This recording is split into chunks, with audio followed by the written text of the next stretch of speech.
to go forward.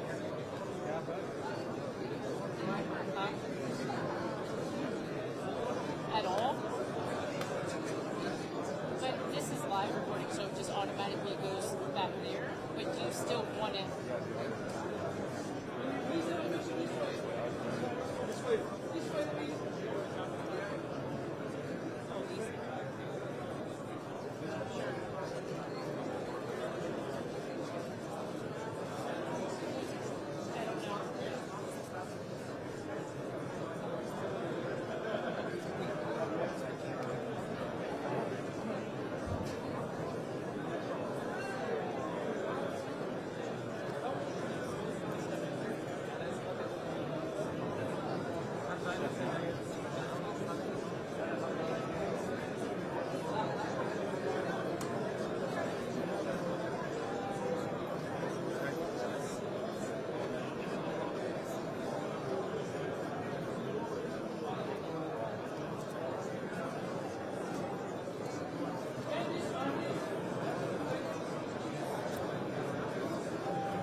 Good morning. Could I ask ministers and chiefs of defense and delegations to take their seats?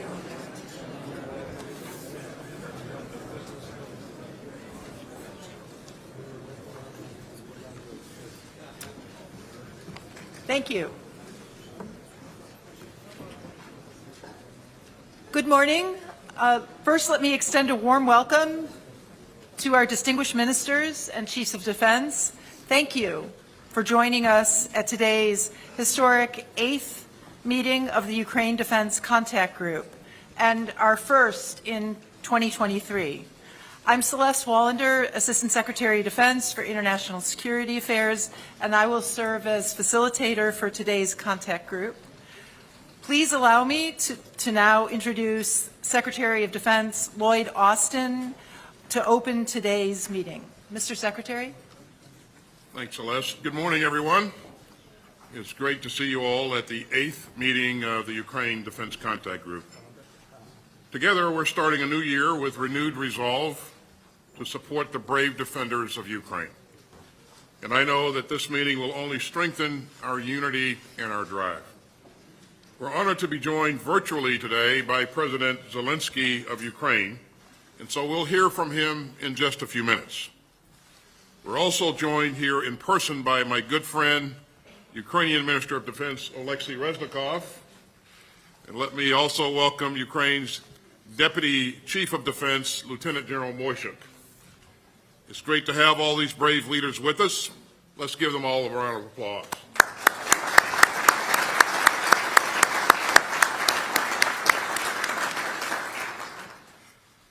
Now, I know that everyone here was deeply saddened by the helicopter crash on Wednesday just outside of Kyiv that took the lives of more than a dozen people, including Ukraine's Interior Minister. So let me express our deepest condolences to our Ukrainian friends here today and to all of the families in mourning after this tragic crash. We're meeting at a turbulent time. But if you look around this table, you can see the resolve and the unity of this contact group. Some 50 countries have stepped up to help Ukraine defend itself and deter future threats. When Putin launched his reckless and unprovoked invasion 11 months ago, he thought that Ukraine would just collapse. And he thought that the world would just look away. But Putin didn't count on the courage of the Ukrainian people. And he didn't count on the skill of the Ukrainian military. And he didn't count on you, on everyone on screen and around this table. But we need to keep up our momentum and our resolve, and we need to dig even deeper. This is a decisive moment for Ukraine and a decisive decade for the world. So make no mistake, we will support Ukraine's self-defense for as long as it takes. Now, we know that Russia remains bent on aggression and conquest. And Russian forces have increased their horrific attacks, killing many innocent Ukrainians. We saw the cruelty of Russia's war of choice again just a few days ago in the city of Dnipro. A Russian missile strike ripped into an apartment building, killing at least 46 civilians, including children. The Kremlin's forces continue to bombard Ukraine's cities and citizens. And Russian forces have targeted power plants, theaters, sports arenas, and centers of Ukrainian history and culture. Russia's attacks are designed to break the spirit of Ukraine. But they have failed. And the people of Ukraine have inspired the world. And meanwhile, Russia is running out of ammunition. And it's suffering significant battle losses. And it's turning to its few remaining partners to resupply its tragic and unnecessary invasion. And even Iran and North Korea won't admit that they're supplying Russia. Just compare that to the groundswell of support for a free and sovereign Ukraine represented in this room. I'm especially proud that the United States has greatly increased its security assistance to Ukraine. And last month, the United States announced that we will provide a Patriot air defense battery and associated munitions. We also included Bradley infantry fighting vehicles and other armored vehicles in that major package of security assistance. And today, I'm pleased to announce another major new round of U.S. security assistance that helps to meet Ukraine's most urgent battlefield needs. This new security assistance package is worth up to $2.5 billion, and it's one of the largest yet. It brings total U.S. security assistance to Ukraine to more than $26.7 billion since Russia's unprovoked invasion last February. Our new package provides even more air defense capabilities to help Ukraine defend its cities and its skies. And that includes NASAMS munitions and 8 Avenger air defense systems. This new assistance package also helps meet Ukraine's urgent need for armor and combat vehicles. So we're providing 59 more Bradleys, 90 Strykers, 53 MRAPs, and 350 up-armored Humvees. And this new package will also provide thousands more rounds of artillery. So the United States remains determined to lead and to do our part to help Ukraine defend itself. Now, the United States will also provide Ukrainian forces with combined arms and joint maneuver training. And this training will work in concert with efforts by the European Union and others. And as the United States increases our support on multiple fronts, we're also prioritizing accountability with cooperation from the Ukrainian forces. And we're proud to stand together with our valued allies and partners to support Ukraine's self-defense. Poland has been a leader in providing armored vehicles, in training Ukrainian forces, and in providing shelter for Ukrainian refugees. Our German hosts have announced that they will also provide a Patriot air defense system for Ukraine, complementing our own Patriot contribution. Germany will also donate Marder infantry fighting vehicles for Ukraine. And last week, Canada announced that it would provide a NASAMS air defense system to Ukraine. Now, that's a major investment in Ukraine's ability to defend its skies. France also announced a significant donation of AMX-10 light tanks. And many European countries have announced their own training initiatives as a part of the EU's military assistance mission to Ukraine. These announcements, especially on air defense donations, are direct results of this contact group. And today, we will continue our important work together.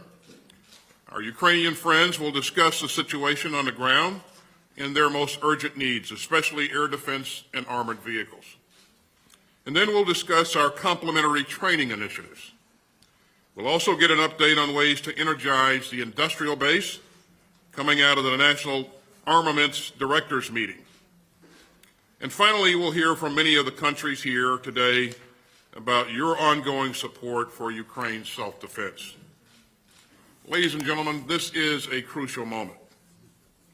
Russia is regrouping, recruiting, and trying to re-equip. This is not a moment to slow down. It's a time to dig deeper. The Ukrainian people are watching us. The Kremlin is watching us. And history is watching us. So we won't let up. And we won't waver in our determination to help Ukraine defend itself from Russia's imperial aggression.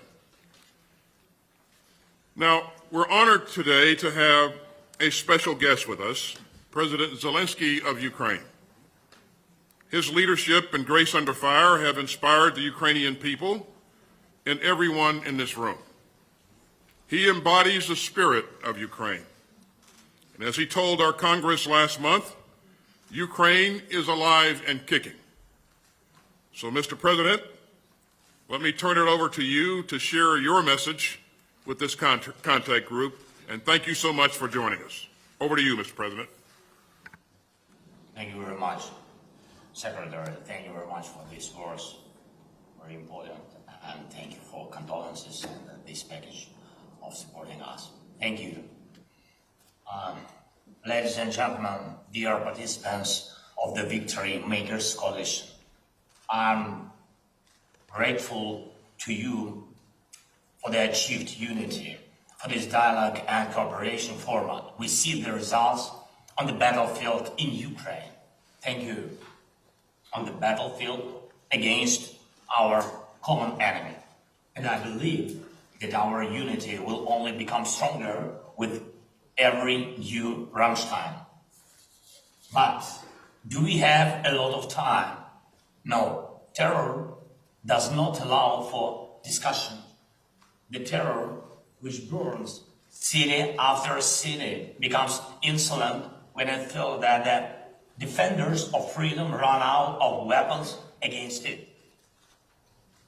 The war started by Russia does not allow delays. And I can thank you hundreds of times, and it will be absolutely just and fair given all that we have already done. But hundreds of thank you are not hundreds of thanks. All of us can use thousands of words in discussions, but I cannot put words instead of guns that are needed against Russian artillery, or instead of the anti-aircraft missile that are needed to protect people from Russian airstrikes. And I am truly grateful to all of you for the weapons you have provided. Every unit helps to save our people from terror. But time remains a Russian weapon. We have to speed up. Time must become our common weapon. Just like air defense and artillery, armored vehicles and tanks, which we are negotiating about with you, and which actually will make the victory. Ladies and gentlemen, this is the first time I'm addressing you in such format And I'm addressing you not as ministers of military warehouses, but as ministers of defense. Defense of everything that makes our world free, civilized. And I'm addressing you, those who serve the values of freedom and who remember the world your parents dreamed of for you. And I'm addressing you, those who themselves dream of a certain world for their children. It is the time now to protect those dreams. This is the future. I'm sure you do not want to allow such a world order where hatred will rule. Your parents would not want that kind of world for you. You would not want such a world for your children. But this is exactly such a world order that Russia seeks for all of us, not only for Ukraine, but for the whole world. Russia wants the power to destroy nations, and they talk openly about it in Moscow. Yes, Russia wants to destroy law and universal human values, and the Russian troops, by their actions on the territory of Ukraine, are fighting just for this, in order to teach the world to hate. Russia is concentrating its forces, last forces, trying to convince everyone that hatred can be stronger than the world. That is why you and I have to speak up. We have to do it. We must act as fast as a father or mother who saves their child, as a son or daughter who sees their parents need immediate help. It is about what kind of world people will live in. People who dream, love, and hope. They hope that their freedom will be protected for Ukraine, for all of Europe, for each and every coalition's country. It is about people who believe that evil and hatred will always lose. The Kremlin must lose. Ladies and gentlemen, you are strong people of powerful countries, and I know your bravery, and I appreciate everything you have done and are doing now. I encourage you to make such decisions that can deprive Russian evil of any power. You can start this policy today. It is in your power to make a Rammstein of tanks, not to bargain about different numbers of tanks, but to open a principled supply that will stop Russian evil. And we also count that your next gatherings will go down in history as Rammstein of F-16 and long-range missiles. It is in your power to guarantee such artillery and anti-aircraft defense that will crush terror. It is in your power to make the victory. So may your decisions hit accurately. Just like our heroes on the front lines, glory to all of our soldiers and sailors, sergeants and foremen, officers and generals, and thank each and every one of you who defends freedom. Slava Ukraini.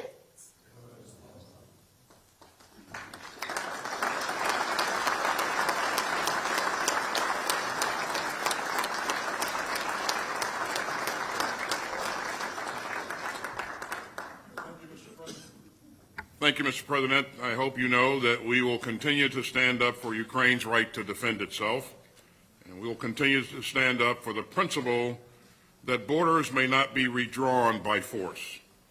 And we will continue to stand up for an open world of rules, rights, and responsibilities. Again, thank you for being here today.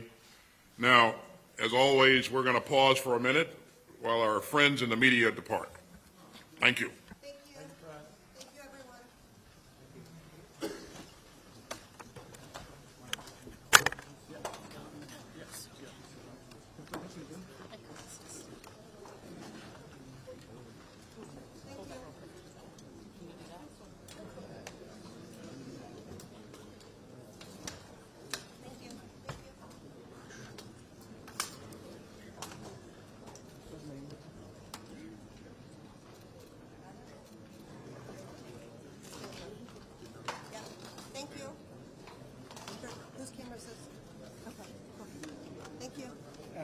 go. Thank you.